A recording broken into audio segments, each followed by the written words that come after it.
if there were fibers that essentially are circular if you use them right, like, because we know we can take a glass Coke bottle and either wash it and reuse it as a Coke bottle or melt it, it's still glass.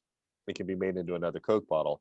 Aluminum, sort of the same thing, although that has a very large power grid footprint, essentially a liquid, solid electricity. But from a Yeah, textile, it's a good question. yes, are there fibers that we should be looking at because they're easier to do that with?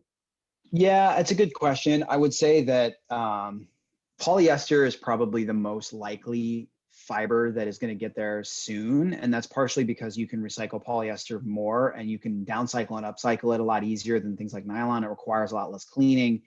You can do it at a higher temperature. So it's easy in some cases to clean it with heat versus with lots of water and chemistry. But there are challenges to poly. The other thing that I would say somebody smarter than me would probably answer that there's some cellulosic fibers out there that the Lensings of the world are investigating in wood pulp and stuff like that. But then you're like, all right, so the detractors of the world, and you're going to get people that argue any answer, any cool technology you come up with, like, all right, so you're going to mow down all the wood in the world and make cellulosic fiber out of it? No, we'll use like corn. How about Sirona?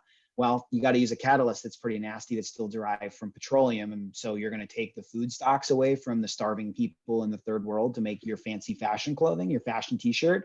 Hey, slow down. Some of that corn is not actually edible. It's not, it's a byproduct. It's sell the corn to the dairy farms and then we get the stuff that's on the end of it. We can extract the cellulose. Okay, well, that's chemistry, that's energy.